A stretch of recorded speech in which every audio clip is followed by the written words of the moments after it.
నమస్తే ఫ్రెండ్స్, నేను మీ జర్నలిస్ట్ వలి. ఆంధ్రప్రదేశ్ మద్యం కుంభకోణానికి సంబంధించి ఒక కీలక మలుపు అని చెప్పాలి. ఎన్ఫోర్స్మెంట్ డైరెక్టరేట్ రంగంలోకి దిగింది. విజయవాడ పోలీసులకు నేరుగా ఒక లేఖ రాసింది ఎన్ఫోర్స్మెంట్ డైరెక్టరేట్. ఈ మద్యం కుంభకోణానికి సంబంధించి పెద్ద ఎత్తున మనీ లాండరింగ్ జరిగింది, బ్లాక్ మనీని వైట్గా మార్చేసుకున్నారని చెప్పి మాకు బలమైన అనుమానం ఉంది. ఈ కేసుకు సంబంధించిన డీటెయిల్స్ మాకు ఇవ్వండి. ఇప్పటి వరకు మీరు చేసినటువంటి విచారణ, మీరు సంపాదించినటువంటి ఆధారాలు, ఏవైతే నిందితులకు సంబంధించి మీరు ఇన్వెస్టిగేషన్లో పొందుపరిచినటువంటి రికార్డ్స్ ఏవైతే ఉన్నాయో, డాక్యుమెంట్స్, అవి ఒకసారి మాకు ఇస్తే వాటి ఆధారంగా మేము పిఎంఎల్ఏ యాక్ట్ ప్రకారం, prevention of money laundering act ప్రకారం కేసు నమోదు చేస్తామని చెప్పి నేరుగా విజయవాడ పోలీసులకి ఎన్ఫోర్స్మెంట్ డైరెక్టరేట్ లేఖ రాసింది. ఇప్పుడు అసలైనటువంటి విచారణ ముందుకు కదిలే అవకాశం కనిపిస్తోంది. ఎందుకంటే ఈ మద్యం కుంభకోణం పెద్ద ఎత్తున జరిగింది. 3,200 కోట్ల రూపాయలు ముడుపులు తీసుకొని పెద్ద ఎత్తున దారి మళ్లించేశారు, తమ సొంతానికి వాడేసుకున్నారని చెప్పి, ప్రజాధనాన్ని లూటీ చేశారని చెప్పి ఈ మద్యం కేసు ఉంది. ఇప్పటికే చాలామందిని విచారించారు, అరెస్టులు కూడా జరిగాయి. రాజ్ కసిరెడ్డిని అరెస్ట్ చేశారు. ప్రస్తుతం వారం రోజుల పాటు కస్టడీ కొనసాగుతుంది రాజ్ కసిరెడ్డి. అలాగే అతనికి అసిస్టెంట్గా ఉన్నటువంటి బూనేటి చాణికి అతన్ని అరెస్ట్ చేశారు. అలాగే ఎస్పీవై డిస్టిలరీ కంపెనీ ఏదైతే ఉందో ఆ కంపెనీలో పనిచేసినటువంటి డైరెక్టర్గా పనిచేసినటువంటి సజ్జల శ్రీధర్ రెడ్డి, అతను కూడా అరెస్ట్ చేసినటువంటి పరిస్థితి. వీళ్ళందరూ కూడా కొంత ఆధారాలు ఇచ్చారు. ఇప్పుడు రాజ్ కసిరెడ్డి ఎవరైతే జగన్మోహన్ రెడ్డి గారు చెప్తేనే నేను ఇది చేశాను, డిస్టిలరీస్ కంపెనీ నుంచి ఎంత ముడుపులు తీసుకోవాలి, తీసుకున్న మొత్తాన్ని ఎటు డైవర్ట్ చేయాలి, ఇవన్నీ కూడా జగన్మోహన్ రెడ్డి గారు చెప్తేనే చేశానని చెప్పి సిట్ ఇన్వెస్టిగేషన్లో చాలా స్పష్టంగా రాజ్ కసిరెడ్డి చెప్పున్నాడు. సో అవన్నీ కూడా రికార్డ్ చేసినటువంటి పరిస్థితి ఉంది. ఇప్పుడు ఎన్ఫోర్స్మెంట్ డైరెక్టరేట్ ఎంటర్ అయిన తర్వాత ఈ ముడుపులుగా తీసుకున్నటువంటి వేల కోట్ల రూపాయలని ఎట్లా దారి మళ్లించారు, ఏ రంగాల్లో పెట్టుబడులు పెట్టారు, ఇవన్నీ అంటే బ్లాక్ మనీని వైట్గా మార్చడానికి ఎలాంటి ప్రయత్నం జరిగింది, ఇవన్నీ నిగ్గు తేలుస్తామని చెప్పి ఎన్ఫోర్స్మెంట్ డైరెక్టరేట్ ముందుకు వచ్చినటువంటి పరిస్థితి. వాళ్ళకి అనుమానం ఉంది. ఎందుకంటే దేశవ్యాప్తంగా సంచలనంగా మారింది ఈ కేసు. ఏ రాష్ట్రంలో కూడా ఇంత పెద్ద ఎత్తున మద్యం కుంభకోణం జరగలేదు. ఈ వార్తలన్నీ ఏంటంటే దీని మీద స్పెషల్గా ఫోకస్ పెట్టాల్సినటువంటి అవసరం ఉందని చెప్పి ఎన్ఫోర్స్మెంట్ డైరెక్టరేట్ భావించింది. సో అందుకే విజయవాడ పోలీసులకు లేఖ రాసినటువంటి పరిస్థితి ఉంది. యాక్చువల్గా ఈడీ 2 నెలల ముందే వస్తుందని చెప్పి అందరు ఎక్స్పెక్ట్ చేశారు. ఎందుకంటే లోక్సభలో తెలుగుదేశం పార్లమెంటరీ పార్టీ నేత లావు శ్రీకృష్ణదేవరాయలు మొన్న జరిగినటువంటి పార్లమెంట్ సమావేశాల్లో చాలా స్పష్టంగా చెప్పారు. ఆయన ఆంధ్రప్రదేశ్లో పెద్ద ఎత్తున మద్యం కుంభకోణం జరిగింది, ఆధారాలు ఉన్నాయి, ఇప్పటికే దీనికి సంబంధించిన ప్రాథమిక సమాచారం మా దగ్గర ఉంది, వేల కోట్ల రూపాయలు దేశం దాటించేశారు. ఇక్కడే కాదు, అంటే ఇక్కడ దోచేసుకొని ఇక్కడిక్కడే పెట్టుబడులు పెట్టలా, విదేశాలకు తరలించేశారంట. ఇది నేను చెప్పింది కాదు.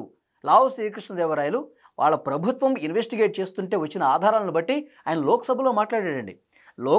ఒక అత్యున్నతమైనటువంటి చట్టసభలో, పార్లమెంట్లో వేగ్గా చెప్పడానికి లేదు.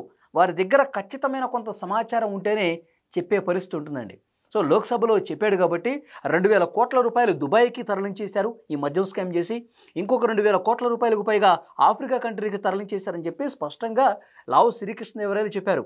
ఆ వెంటనే అమిత్ షా గారు పిలిపించి మాట్లాడారు లావు శ్రీకృష్ణదేవరాయలని. అంత పెద్ద మొత్తంలో మద్యం కుంభకోణం జరిగింది, ఏవి డీటెయిల్స్ ఒకసారి ఇవ్వండి, మీరు పార్లమెంట్లో చెప్పారు కదని చెప్పి ఆయన ఆ డీటెయిల్స్ని తెప్పించుకొని మరి లావు శ్రీకృష్ణదేవరాయలతో పరిశీలించారు. సో అప్పుడే ఈడీ ఎంటర్ అవుతుంది అనుకున్నారు. కానీ అంటే ఆచితూచి వ్యవహరిస్తోంది. ఈ కేసులో ఎంతవరకు ఆధారాలు సిట్ సంపాదించింది, ఎంతవరకు నిందితులకు వ్యతిరేకంగా ఆధారాలు లభ్యమయ్యాయి, నిజంగా ఏ మేరకు స్కామ్ జరిగిందని చెప్పి ఇన్ని రోజులు పరిశీలించి ఎస్ దొంగలు దొరికారు. ఎందుకంటే ఇప్పుడు రాజ్ కసిరెడ్డిని విచారిస్తుంటే అసలు విస్తుపోతున్నారు సిట్ అధికారులు కూడా. మొత్తం బెంగళూరు కేంద్రంగా జరిగిందంటండి. బెంగళూరుకు పంపించేశారంట. రాజ్ కసిరెడ్డి నేతృత్వంలో ప్రతి 5 రోజులకు ఒకసారి మీటింగ్ పెట్టుకున్నారంట. 5 రోజులకు ఒకసారి ఈ డిస్టిలరీస్ కంపెనీల నుంచి ముడుపులు తీసుకోవటం, అవన్నీ వసూలు చేయటం, వసూలు చేసిన తర్వాత ఆ డబ్బులన్నింటిని కూడా ఎక్కడ పెట్టుబడులు పెట్టాలి. మనకు అందుతున్నటువంటి సమాచారం, ఇప్పుడు సిట్ ఇన్వెస్టిగేషన్లో తెలిసినటువంటి లేటెస్ట్ ఇన్ఫర్మేషన్, బెంగళూరులో వేల కోట్ల రూపాయలు రియల్ ఎస్టేట్లో పెట్టారంట. ఇప్పటి వరకు 1000 కోట్ల రూపాయలు పెట్టుబడులు రియల్ ఎస్టేట్లో పెట్టినట్టుగా తెలుస్తోంది. కొన్ని సినిమాలు తీశారు, కొన్ని వేరే వేరే రంగాల్లో పెట్టుబడులు పెట్టారు. సో వీటన్నిటిని నిగ్గు తేల్చాలంటే ఇప్పటికే డాక్యుమెంట్స్ అన్ని పరిశీలిస్తున్నారు. ఎవరైతే ఈ కేసులో ఇంకా కీలక పాత్రధారులు ఉన్నారో, ఎవరు, గోవిందప్ప బాలాజీ భారతీ సిమెంట్స్ డైరెక్టర్, తర్వాత జగన్మోహన్ రెడ్డి గారు ముఖ్యమంత్రిగా పనిచేసిన సమయంలో ఓఎస్డీగా ఉన్నటువంటి కృష్ణమోహన్ రెడ్డి, సీఎంఓ కార్యదర్శిగా పనిచేసినటువంటి ధనుంజయ రెడ్డి. సో వీళ్ళందరూ కూడా వీళ్ళ బండారం ఎక్కడ బయటపడుతుంది, ఎక్కడ మా అరెస్టులు జరిగిపోతున్నాయని చెప్పి కోర్టులు మెట్లు ఎక్కారు. హైకోర్టు ముందస్తు బెయిల్ ఇవ్వలేదు, సుప్రీంకోర్టు కూడా వాళ్ళకి బెయిల్ ఇవ్వలేదు. సో వీళ్ళందరికీ సంబంధించి ఆధారాలు సంపాదించాలి.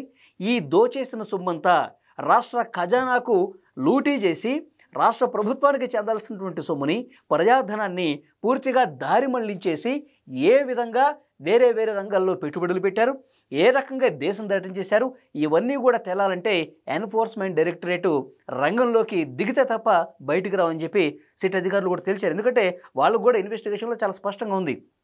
దీన్ని బట్టి ఈడీ ఎంటర్ అవడంతో జగన్మోహన్ రెడ్డి వెన్నులో వణుకు పుడుతుందని చెప్తున్నారు. కూటమి నాయకులు ఇప్పుడిప్పుడే స్పందిస్తూ ఉన్నారు. జగన్మోహన్ రెడ్డి బండారం మొత్తం బయటపడే రోజు చాలా త్వరలోనే ఉంది. సో డెఫినెట్గా జగన్మోహన్ రెడ్డి అరెస్టు కాక తప్పదు. Big boss Jaganmohan Reddy, kingpin Jaganmohan Reddy, Raj Reddy కావచ్చు, ఈ కేసులో ఇంతకుముందు వరకు అరెస్ట్ అయిన వాళ్ళు జగన్మోహన్ రెడ్డి గారి పేరు ప్రస్తావించారు. జగన్మోహన్ రెడ్డి గారు చెప్తేనే మేము చేశామని చెప్తున్నారు. సో ఆధారాలతో సహా, డాక్యుమెంట్లతో సహా మొత్తం బయట పెట్టాలంటే దోచేసిన సొమ్ము ఎక్కడ దాపెట్టారు, ఎక్కడ పెట్టారు, ఇవన్నీ కూడా మరికొద్ది రోజుల్లోనే తెలియ అవకాశం కనిపిస్తుంది. ఎందుకంటే కేంద్ర దర్యాప్తు సంస్థ ఎన్ఫోర్స్మెంట్ డైరెక్టరేట్ కూడా ఇక రంగంలోకి దిగిన నేపథ్యంలో రోజుల వ్యవధిలోనే వాస్తవాలన్నీ కూడా బయటపడతాయి. ఎక్కడెక్కడ దోచేసి పెట్టారన్నది మరికొంత సమయంలోనే ఇవన్నీ కూడా బయటకు వచ్చే అవకాశం చాలా స్పష్టంగా కనిపిస్తుంది. ఎందుకంటే ఆయన లావు శ్రీకృష్ణదేవరాయలు ఒక మాట చెప్పారు. ఢిల్లీ మద్యం కుంభకోణంలో ఉప ముఖ్యమంత్రిగా పనిచేసినటువంటి మనీష్ సిసోడియా, ముఖ్యమంత్రిగా ఉన్నటువంటి అరవింద్ కేజ్రీవాల్ వీళ్ళే అరెస్ట్ అయ్యారు. 100 కోట్ల ముడుపులకు సంబంధించి వీళ్ళే నెలల పాటు జైల్లో ఉండాల్సినటువంటి పరిస్థితి వచ్చింది. కానీ అది నీటి బొట్టు మాత్రమే. ఇక్కడ ఆంధ్రప్రదేశ్లో జరిగింది ఒక పెద్ద జలాశయం అని చెప్పాడు ఆయన. అది చిన్న నీటి బొట్టు మాత్రమే ఢిల్లీలో జరిగింది. కానీ ఇక్కడ పెద్ద ఎత్తున సముద్రం అంతా జరిగింది. ఇక్కడ కుంభకోణం, వేల కోట్ల రూపాయలు దోచేసినటువంటి పరిస్థితి ఉంది. తమ ఇష్టానుసారంగా డిస్టిలరీస్ని తమ సొంతం చేసుకుని వాళ్లే అక్రమంగా మద్యం తయారు చేసి వాళ్లే ప్రజల జీవితాలతో నాశనం చేసుకుని ఏ లెక్కపత్రం లేకుండా డబ్బులు ఇవ్వటము, తర్వాత మద్యం బాటిల్స్ ఇవ్వటము, ఆ డబ్బు సంచులన్నీ కూడా మూటలు కట్టుకుని 5 అంచెల వ్యవస్థ ఏర్పాటు చేసి బిగ్ బాస్కి ఆ డబ్బులు చేరవేశారు. అక్కడి నుంచి మళ్ళీ బెంగళూరులో పెట్టుబడులు పెట్టారు, విదేశాలకు పంపించారు. ఇవన్నీ కూడా ప్రజలకు తెలుస్తూ ఉన్నాయి. ఇప్పుడు ఇన్వెస్టిగేషన్ చేస్తున్నటువంటి అధికారులు కూడా తెలుస్తుంది. కానీ ఆధారాలతో బయట పెట్టాలి. ఇప్పుడు జడ్జి ముందు ఒకరిని అరెస్ట్ చేసి లోపల వేయాలంటే జడ్జి ముందు ఆధారాలు పెట్టాలి. కనీస ఆధారాలు పెట్టకపోతే కేసులో ఇది పూర్తిగా ఈ కూటమి ప్రభుత్వం అక్రమ అరెస్టులు చేస్తుందని చెప్పే పరిస్థితి ఉంటుందన్నమాట. అందుకే ఒక 5 రోజులు లేట్ అయినా, లేదంటే ఒక 10 రోజులు లేట్ అయినా అసలు వాస్తవాలు వెలికితీసి ఆధారాలు బయటపెట్టి జడ్జి ముందు పెట్టి అరెస్ట్ చేసే పరిస్థితి ఉంటుంది.